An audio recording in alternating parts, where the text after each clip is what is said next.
Hi everyone. This is my second video for this morning, but some important things came up to my mind.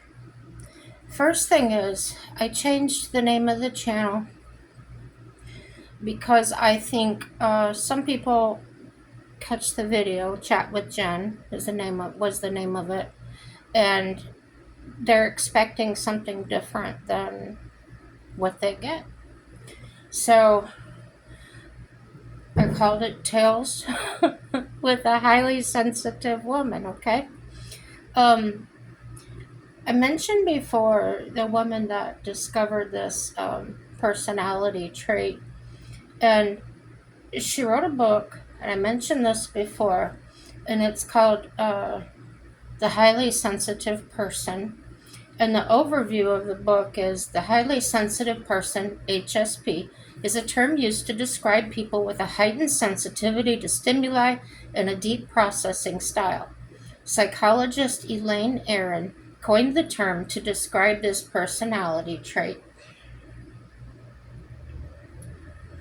which she estimates affects 15 to 20% of the population.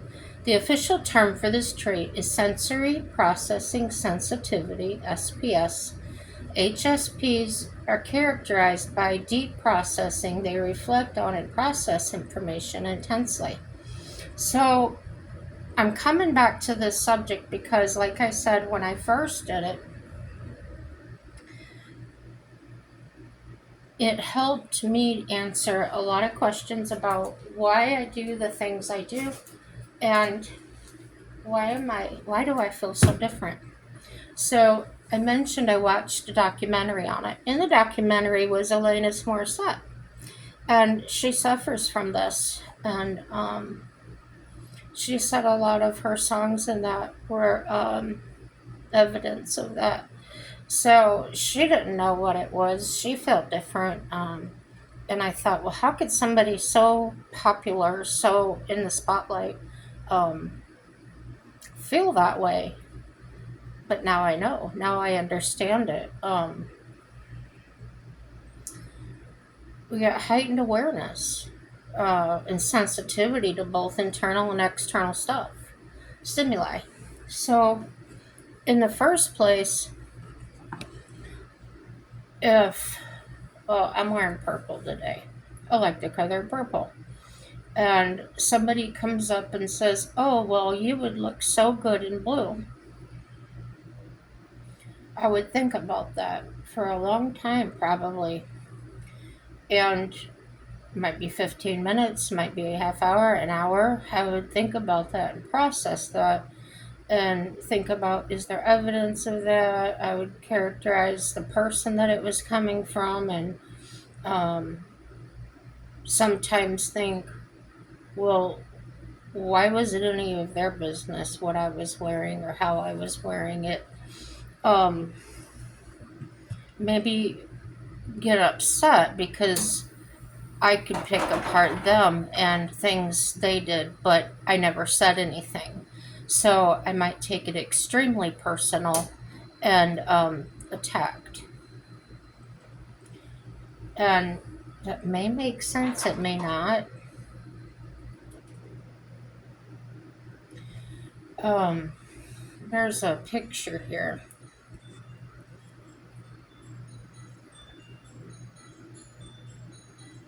Okay. And the labels, I call it labels, the arrows pointing in imaginative, deeply aware of subtleties, rich inner life, feels for others, has a huge heart, easily overwhelmed, feels other people's discomfort, highly creative, intuitive, great listener, hurts easily, can create magical things, soulful and spiritual, and deeply moved by the arts.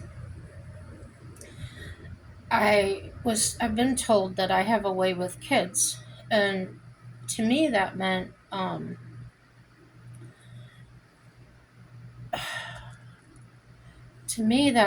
that let me see how to explain it. justified my feeling of being a positive, being a light in their life, being fun with boundaries. So, for instance, I had my nephew so much when he was little, and his dad wasn't around a lot, or when he wasn't very nice. And I saw things about my nephew that he was struggling with math, or he was struggling with other people. The doctors, between the school and the doctors, they said, oh, well, he can't come back to school unless he's on medication. And what he did was they were talking about a subject, and he's pretty outgoing. He likes to be the center of attention because that's what he was at home, because he was the only child, so to speak. His grandmother, my mom, was raising him. So he stands up during this lesson, and he just starts talking at the top of his lungs that he knows about this subject, and obviously he didn't. But the teacher found that very disruptive, unacceptable behavior. So, from my point of view,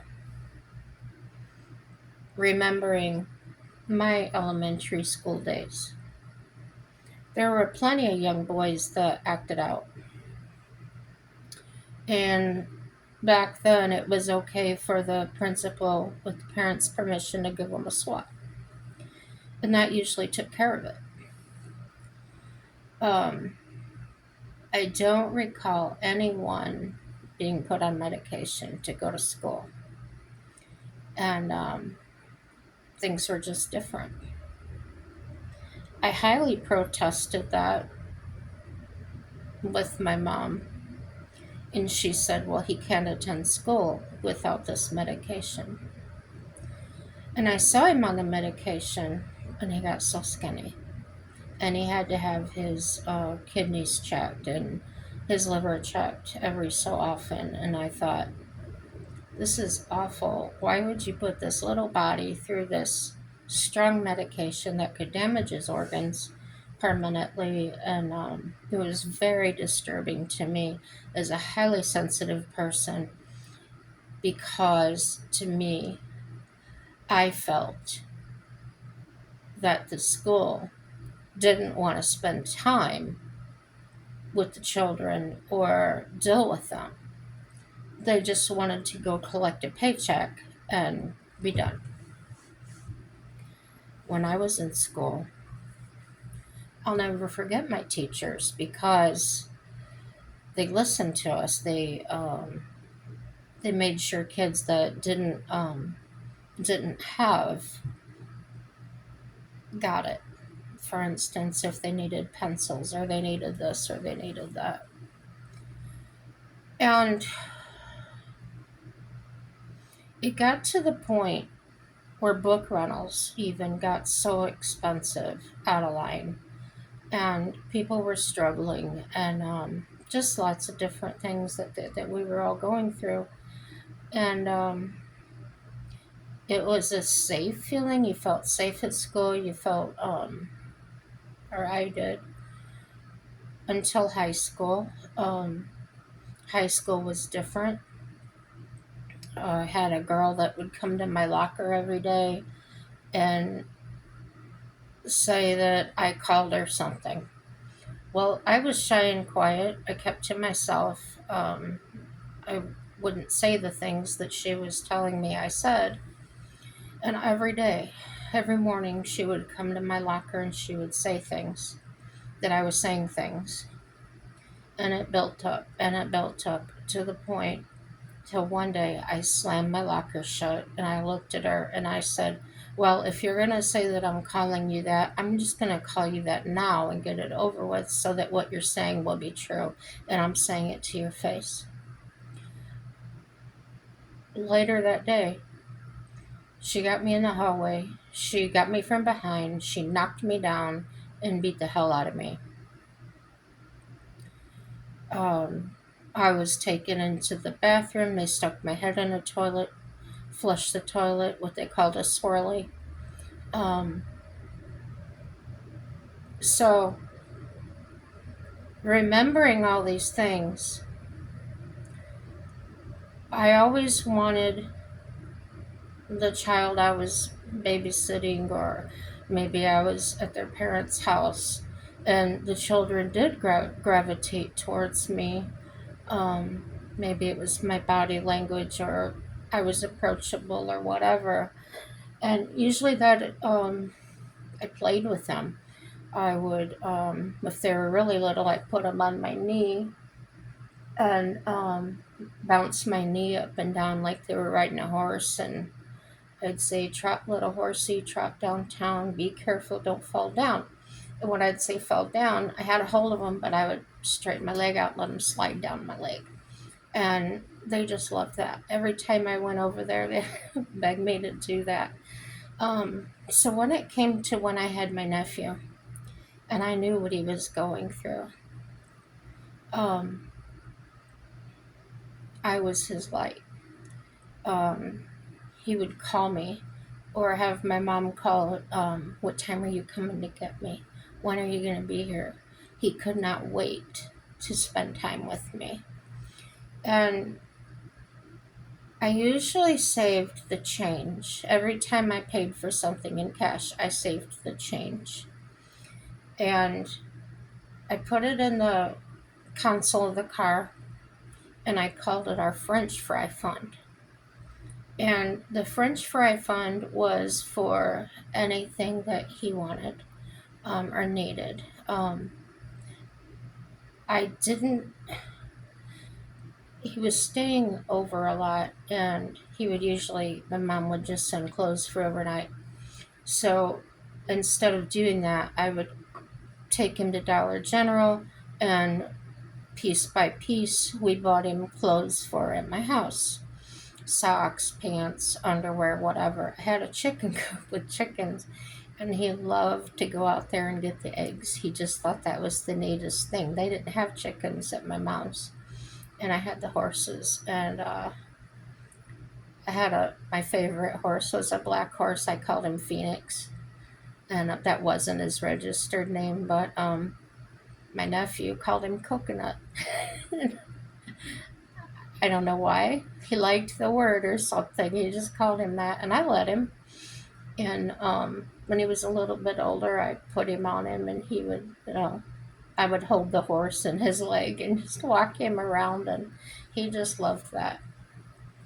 So it was fun. I spent time with him, one on one, and actually did things with him. And I treated children like people. They're little people. Um, I know as a kid, I was told all the time, "Go in the other room." Children are to be seen and not heard. And I felt outed. I felt like I wasn't wanted. Um, Even in my teenage years, I remember mom and dad going to bed at 7 o'clock at night, and they would watch TV up there, probably just spending time together or whatever. I would be downstairs just feeling so lonely, and feeling like, couldn't we have watched a movie together, or just anything? And then when I would say something about it, um, dismissed. I felt dismissed. What I thought, what I felt didn't matter. And I couldn't understand that, because it mattered to me how they felt. Or um, even if I went somewhere, I think I've talked about this before. I had a date with an older boy. He was, I think I was only 15 and he was 17. And they let me go. My mom said, "Oh, you're responsible and everything." And I was just turned loose quite a bit. So I went with him and his friend. We were going to a place to go dancing at, and when we got there, it wasn't what we thought it was. It was a group of seniors playing bingo or something at that place. So they were going to go try something else, and I said no. And they said, why not? And I said, I need a phone. We didn't have cell phones at the time. I said, I need to call my mom and dad and tell them where I'm at. And that's the kind of child I was. And I just had that instinct, or that I didn't want them to feel like I was going to let them down. I didn't want to let them down. Didn't want to disappoint them. My mom had said she felt I was responsible, and I wanted to live up to that. And it didn't matter where I was or what I was doing. I always considered I wouldn't do anything that I wouldn't do in front of my mother and father. And I wasn't really told that by anybody. It's just the way I felt inside. Um, my sister, my brother, um, I felt responsible for um, making sure their things were done so they wouldn't get in trouble. Um, I took a lot. I took a lot of punishment for them. Um, Admitted to things that I didn't do.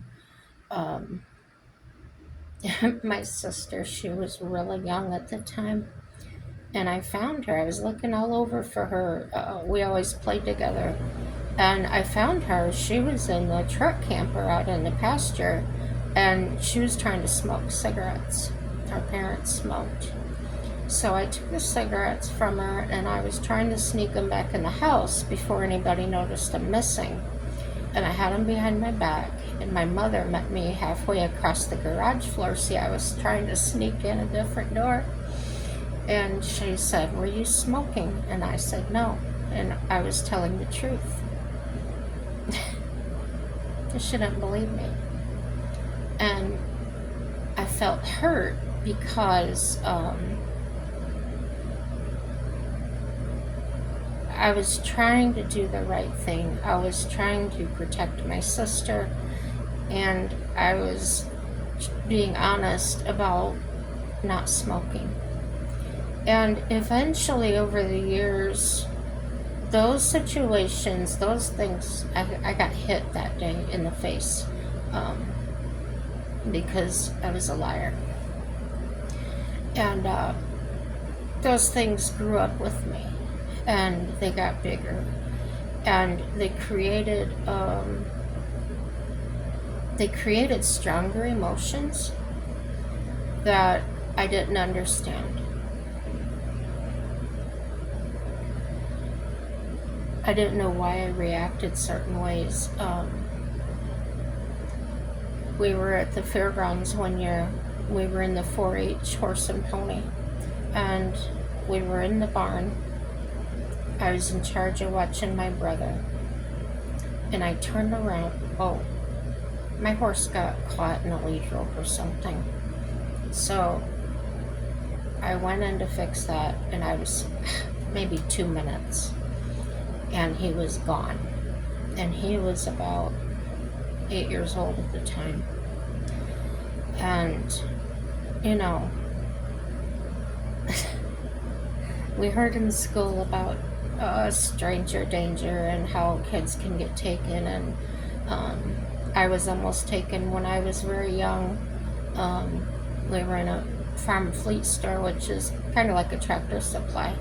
And I wanted to look at these cowboy boots. I think my mom said, dad said I was 4 or 5. And they were just right around the corner. And my dad had the instinct. He said, I need to check on her. And when he came around the corner, there was a big Mexican guy that was bending over like he was gonna pick me up. And my dad got after him. I don't have any recollection of it, but that story was told to me. So When my brother disappeared, see, I don't forget anything. Everything seems to be attached to my emotions. And I began crying and screaming and getting so upset. My mother wasn't reacting, and that upset me more. She was not concerned. That upset me more. Um, we need to find him. I felt this panic.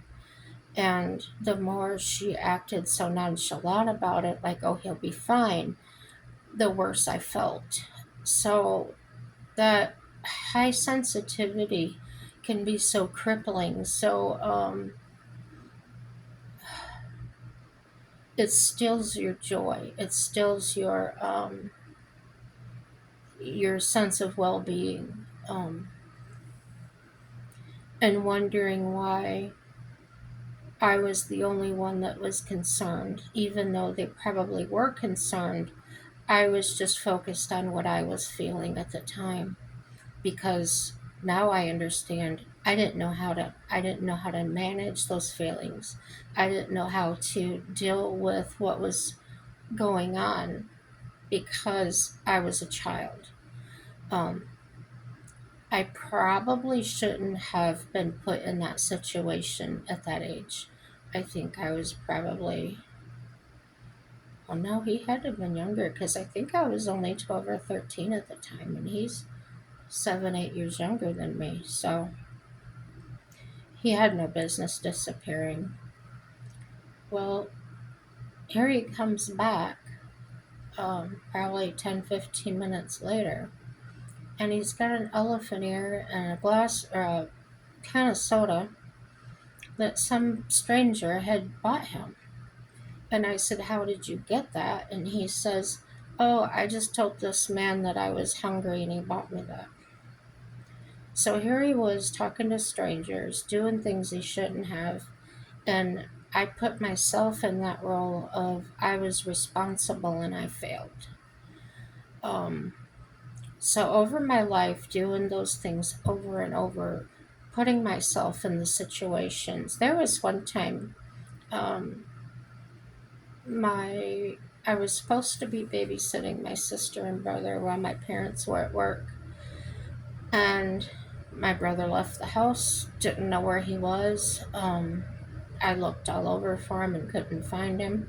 Well, here my mom comes home, and I'm standing with my back against the wall and just crying. I was so upset and feeling so lost and um, unworthy. My self worth was dropping, um, feeling very low. And when she came in, all she said was, well, where's James at? And I got so irate and so crazy feeling that I kicked backwards, and I actually kicked a hole in the plaster wall. Well, then I felt bad about that, and it just compounded.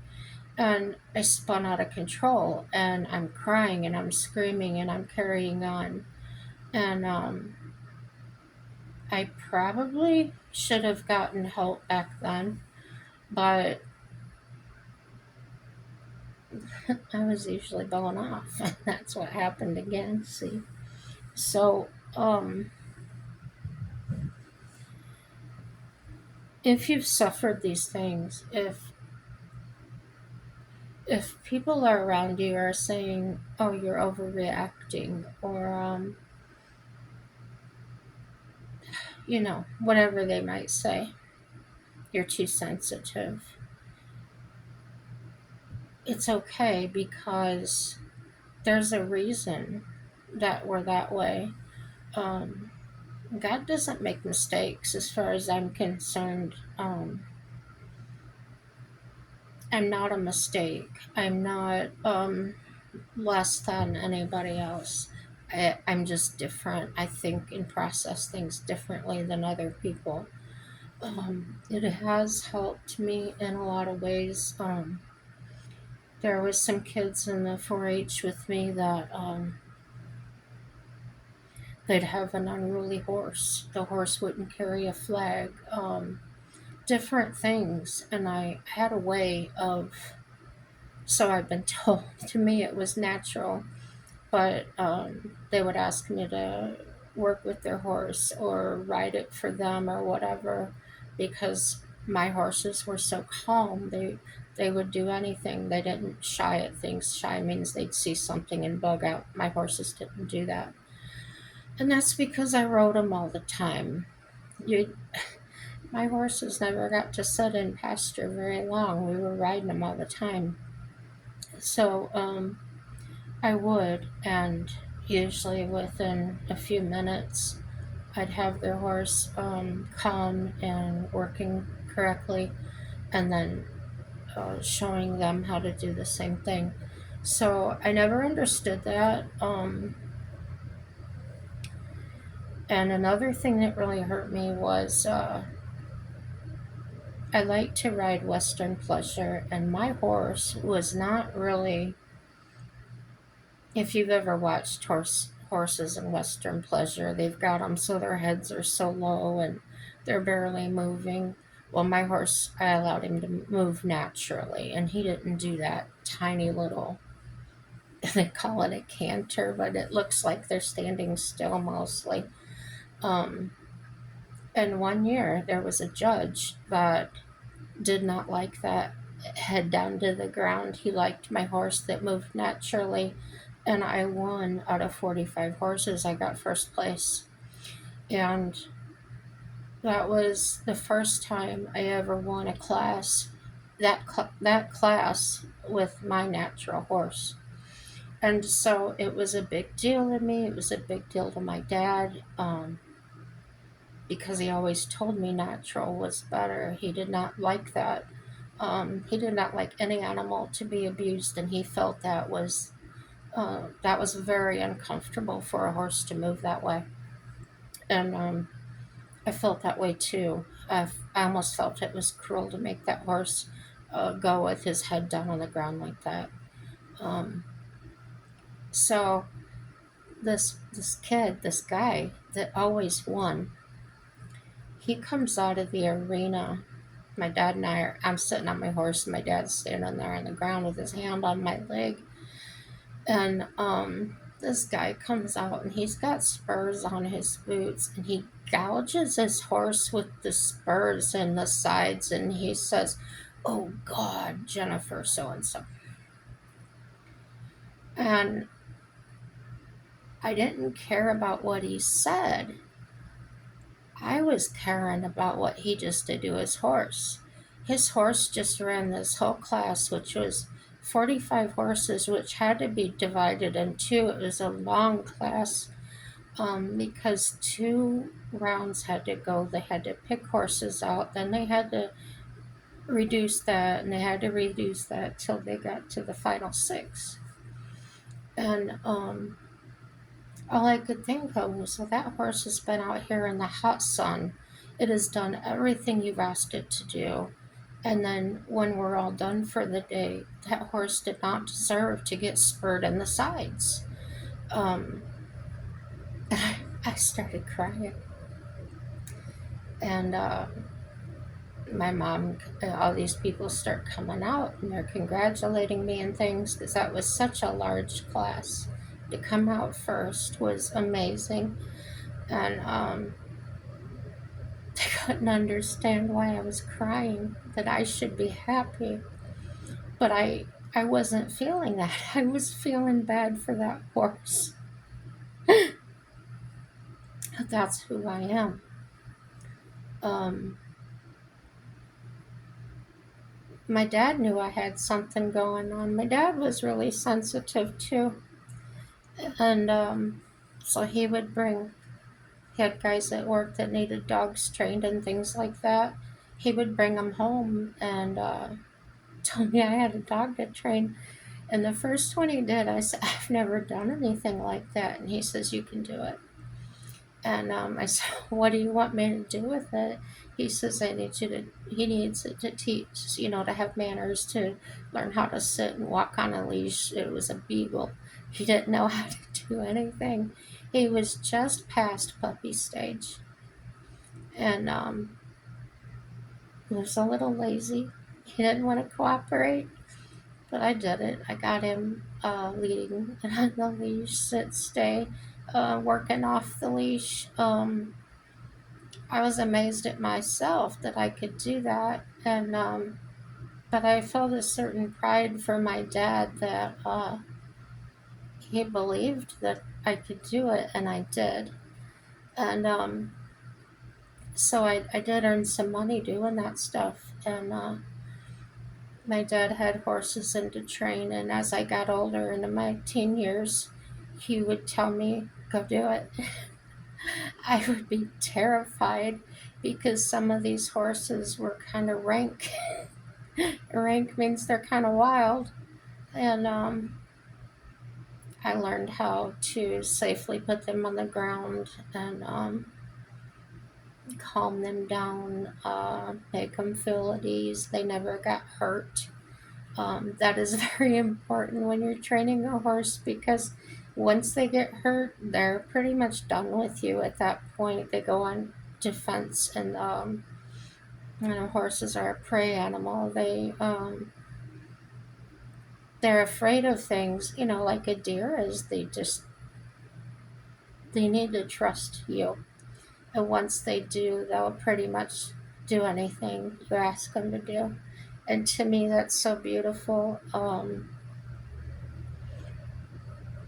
The same with dogs and cats, and even Mike has said, I think the reason our cat is so good is because you know how to communicate with her, you understand her, and so he's learned. I've told him, you gotta watch the way you touch her, and when I touch her, I just touch her fur. I don't go down to her skin, and if she starts rubbing into me, well, then I'll go and hold her a little bit tighter or pet her a little bit stronger, and basically let her tell me what she wants.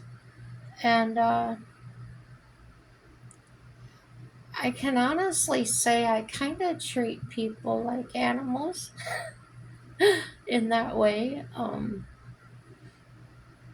Sometimes I look at a person and I can say, "Oh, you're like an Arabian," or "You're like a quarter horse," or "You're like a thoroughbred." You're like a pit bull, and I can really see that in people, and there's some breeds of horses I'd rather not deal with. And one of them is an Arabian.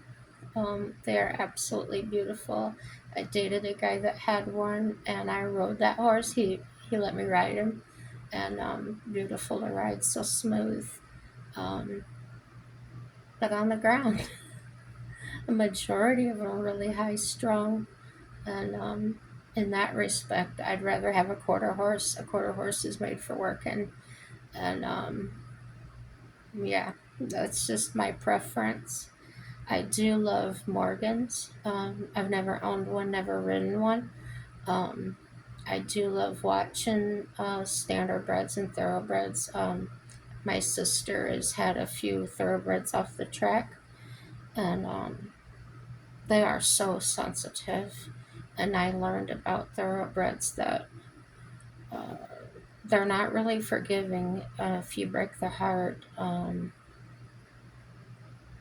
They change. Quarter horses will keep forgiving. They'll keep coming back to you, and they've got a deep heart, and they're resilient. They can take it. One time, we were at a campground, and there was a horse, a Palomino, that my dad had trained, and she was young, about 3, 4 years old, and she was just basically green broke. Dad broke her to ride, and sacked her out. Sacked her out means she'd been worked around firecrackers and bags with cans in them that made noise. Basically, she wasn't afraid of anything any longer. So all she needed was time. She needed riding, and you know, Well, I don't know what these guys were trying to do with her, but they were out in this grassy area that was basically free of campers and things. And they had a 2x4 and they hit this horse upside the head. I never seen my dad move so fast. He ran over there and he grabbed that 2x4 and went after the guy. I thought, oh God, Dad's going to jail. And he took that horse from them. And he said, you'll never get her back. And they had somebody else actually come with the trailer to get the horse, and that's the only way my dad let her go. So, sub-zero tolerance for animal abuse. So, yeah, never, ever hurt an animal. And I learned a lot. Reading, reading body language the way I do, I've realized that that's how I learned so much from the animals, horses and dogs and things. I don't care for reptiles, things that I don't understand their body language. Yeah, I don't really want to. Mammals are my thing. Um, I can see, you can even look at a raccoon or anything and kind of tell when they're afraid or when they're sick, by the way they act. Um, yeah, it's it's a good thing to be highly sensitive. Um, as I found out that I'm okay. It's okay, and it's actually a good thing that I'm this way. Um, I can see deeper than most people do. I see past the surface. Um, it's kind of difficult when, like, a friend would come over, and I can tell body language that something was really wrong, and just listen to them talking or whatever, and then eventually getting to the point I'm saying, okay, what's wrong? Nothing's wrong. Or I would get, how did you know? And not being able to explain it, I could see it on your face, or I could see it, and I'm sure a lot of you can do that, especially when it's somebody you really know. You can notice the changes right away. So you're an empath, and that way you can feel the empathy. You can be empathetic and sympathetic with the person, and the highly sensitive is kind of, I don't want to say a curse. It's a difficult thing if you don't understand it, because I can actually put myself in that person's shoes and in a way feel what they're feeling in my way and get very upset or get very happy or things like that. I think I've been jealous a few times. Um, they come and they're having such a good life at that point, and maybe I'm not in a good place, and I'm thinking, oh man, I wish, when I was single, for instance, oh, I wish I had a man like you have, or um, things like that. And that's not necessarily hypersensitivity, it's just feeling lonely in such a deep, profound way. And while I was, when my second husband left and had done everything he did, and I had said in my previous video that I lived in my garage for a short time before I found another place to live. That situation came about because I was renting my house out to a family. Hmm, I did this out of hypersensitivity again. There was a lady at church, and she said, I understand you're having trouble with your mortgage payments. And I said, yeah. And she said, I may have a solution for you. She said, my brother needs a place to live. Would you consider renting your house out? He just went through a divorce, blah, blah, blah. I said, okay.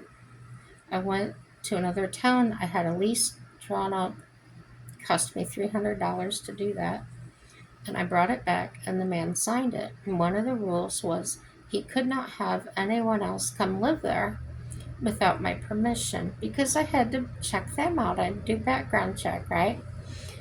And his daughter, he had a little girl that would come over to see him on the weekends, and everything was working out fine. Well, one day this woman shows up. She walks out of the house and she's talking to me and everything. And I said, well, who are you? It was somebody he met on MySpace and from another state. And he just brought her there and let her live there. So there again, feeling so hurt because I let this man live in my house while I lived in the garage. And I had a wire in for electricity. And for no reason, well, I sleep with a CPAP machine. One night I was laying there and I woke up. I wasn't getting any air. I tried to turn the lamp on. He had unplugged the electricity and he had locked all the doors in the house. And he had changed the lock on me. Well, I'm a locksmith. So at 11 o'clock at night, I go over there, I open the door, I picked it open, and I went down to the basement and I plugged it back in. Oh, and I was paying him electric bill money. I was actually paying him more than I used. Whatever. And he got so mad at me. How dare you come in my house? I said, why did you unplug my electricity? So that was the whole thing. And I asked him, why did you bring another person out in here without asking me? And he got in his high horse and he says, well, I pay the rent, I pay your house payment, so I own the house. I'll do what I want to do. Well, in the lease, it stated that I could give him a 10-day notice and then he's got 20 days to get out. So basically 30 days. And so I gave him his 10-day notice in writing. And he calls the sheriff department. Police officer comes out. So I go out there. And he says, she's breaking the law. She's, kicking me out. I get 90 days, blah, blah, blah. And the police officer says, do you have a lease? And he says, yeah. And he shows him the lease. And he says, well, you got 30 days to be out. And he's ranting on. And he says, the cop says to him, you're the jackass that signed it. I had read everything in that lease to him before he signed it. I made sure he understood it. I've done contracts before, and it was no surprise. He was just trying to, once again, get over on me. After that episode, he says, how much do you want for this place? And I gave him the price, $72,000. And he says, oh, that's too much. And I said, well, that's just what I owe on it, and I'm not making anything on it. I'm giving you a deal. Just pay what I owe on it. Take over the mortgage. And he wouldn't do that. So I put up with too much from people. I always wanted to be the peacemaker. I always wanted to be the one that gave in and turned the other cheek. If you feel like that, know that there's a better way, and you don't have to be nasty. But there's ways to protect yourself from feeling that way, or getting into those situations. I felt obligated to help somebody. I felt obligated to correct a wrong and things like that. And the highly sensitive person, I have been discussing that with my therapist. And one thing she told me to do, she had me do this as a homework assignment last week, was to just sit in the chair and close my eyes and think of the best place that I've ever been or would want to be.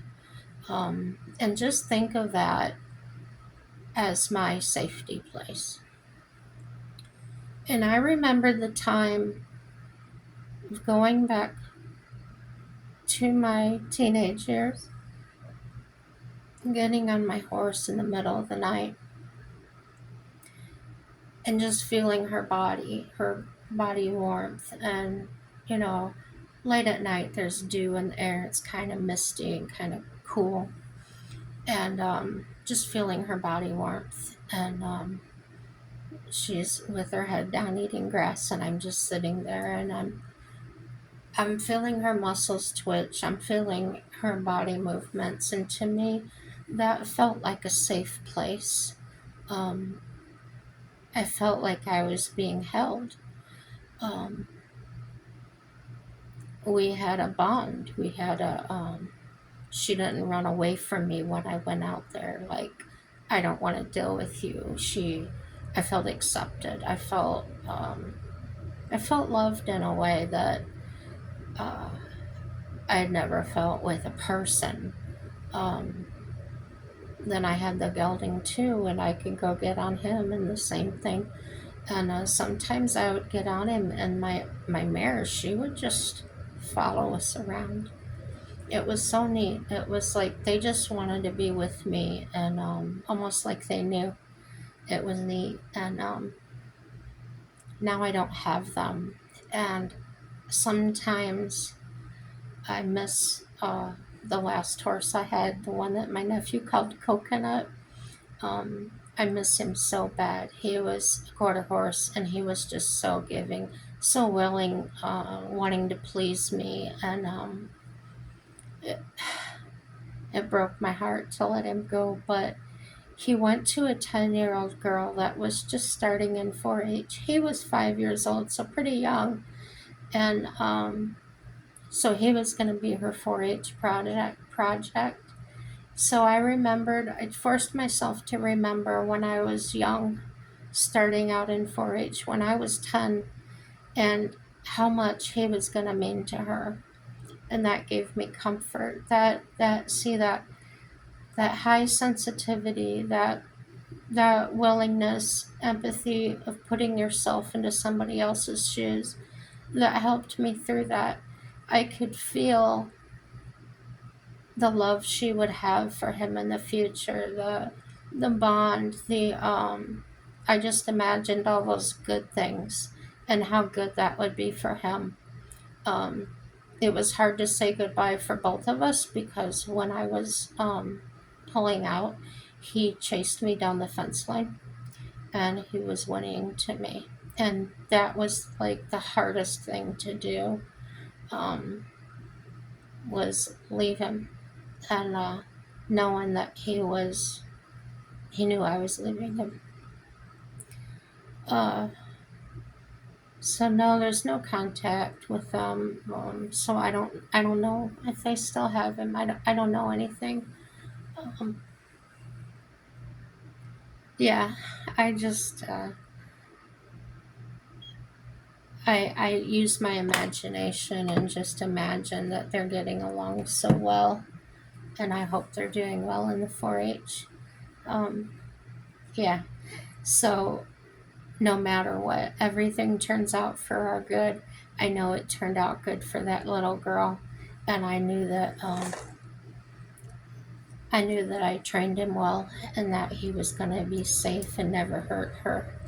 So I can really feel good about that sad day. Isn't that something? How and highly sensitive people, we really have a gift for doing that. Um, I've seen other people. My first mother-in-law, we still chat on Messenger on Facebook. She's a highly sensitive woman as well. I know that now, Now that I understand it, that's why that even though her son and I split, she's like me. She says, um, I said I feel like our relationship was not like mixed in with the marriage. You and I had a relationship, and then your son and I had a relationship, and she said that's exactly how she feels too.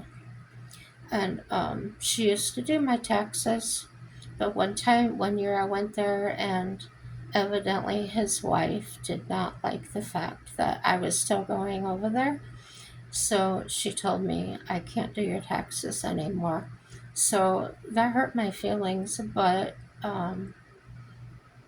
I realize that we still have that relationship no matter what, and I understand that she's probably just respecting her son and their marriage and his wife. So um, I probably would too if I was in that situation. Um, he had left me for that woman, and so there's still some sadness. There's still some hard feelings. So um, I'm still trying to work through them. Gosh, that was 1996, guys. That was so long ago. But she and I will probably talk till the day one of us goes home. And I love that. I am really happy and I hang on to that. And it's different. It's not hanging on to that marriage. It's just, and I did make a video about outlaws. Um, why do in-laws become outlaws? Why is it gotta be that way? You get along fine, and then your son or daughter decides to leave that person, even though it wasn't anything bad that happened, and you're just done. It doesn't make any sense. Let's go have coffee or something. I'm not gonna ask about them. I don't ask my ex-mother-in-law now. I don't ask her about their lives or anything. We talk about our own lives and what we're doing. So yeah, guys, relationships are very important to us, and when we don't have a relationship with somebody anymore, it can affect us very deeply, especially when there were no hard feelings. So I had a friend for 32 years that one day she just changed and started accusing me of sleeping with her husband, and that hurt very deeply, very deeply.